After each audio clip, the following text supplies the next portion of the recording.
Voici les unes des journaux parus à Kinshasa. Francophonie, l'ISAPO accuse opposants et diaspora de maudire François Hollande. Géopolis arrive aujourd'hui à la réponse de l'UNAFEC à Jean-Marie Boulambo sur le fédéralisme. Afrique-Australie, l'observateur assiste au colloque sur le commerce et les investissements miniers. À lire dans Enjeux africains, l'interview de Patrice Kitebi sur les redressements économiques. Enfin, le potentiel aide la société civile à voir clair dans les redevances des superficies concédées à l'environnement. Voilà pour les unes et maintenant, la revue de presse. Kigali se défend sans convaincre et le potentiel s'attend à des sanctions.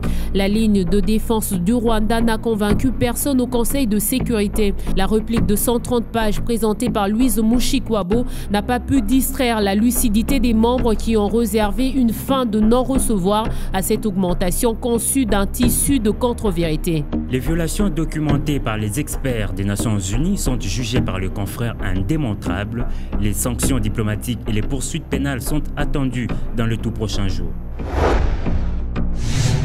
Tout donne à croire que cette répartition d'injustice par la communauté internationale souhaite l'observateur à la RDC d'améliorer son classement dans Doing Business au lendemain des assises nationales sur le climat des affaires que couvre l'observateur. Le pays a été classé 179e sur la liste de 183. Le journal craint cependant des résistances de certains fonctionnaires par rapport aux réformes. Cette situation, surtout observée dans l'arrière-pays, a été stigmatisée par la FEC.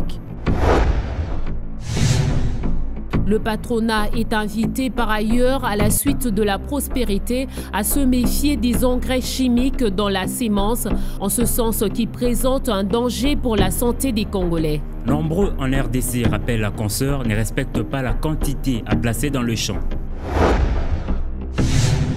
À propos d'une maladie particulière, Enjeux africains s'enrichit de cette recension du roman Belle en savane de Saouba Traoré qui traite la pandémie de sida au-delà des ravages démographiques, d'un fléau qui bouleverse de fond en comble les rapports sociaux ressuscitant parfois au sein des couples des querelles ancestrales qu'on croyait à jamais oubliées. Certes, les campagnes de sensibilisation ont permis de faire reculer l'ignorance qui entoure cette maladie, de mieux et de faire accepter le sida, non comme la conséquence d'une malédiction, mais comme une maladie. Reste que, parce que touche au tabou suprême qu'est le sexe, souligne le mensuel, les sociétés africaines éprouvent une gêne à le nommer et à en parler comme un sujet ordinaire, d'autant qu'il révèle le coucherie de tout un chacun.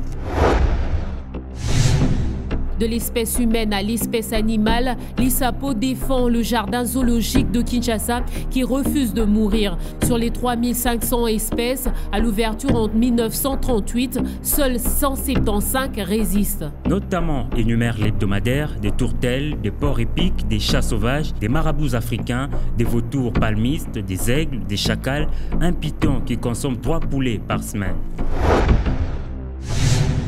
Sport Africa News se prépare à accompagner la RDC au championnat d'Afrique des Nations de karaté Maroc 2012 du 2 au 9 septembre à Rabat. Edouard Kiakimbuta, qui livre l'information à l'hebdomadaire, espère que l'on ne connaîtra pas de problème majeur avec les démarches administratives. Le choix des karatékas alignés ayant été dicté par les meilleurs talents découverts au cours de la Coupe du Congo qui vient de se disputer à Mwanda. Revenons à Kin, soutenir autant que la tempête des tropiques les vendeurs d'œuvres d'art qui réclament un marché plus visible en prévision du 14e sommet de la francophonie. L'administrateur du marché que cite la consoeur, les ventes réalisées sur la place royale sont de loin inférieures à celles qu'ils faisaient lorsqu'ils exerçaient leur commerce à la place de la gare. Voilà tout pour cette revue de presse. Merci de nous suivre également sur notre site internet www.bone-tv.com.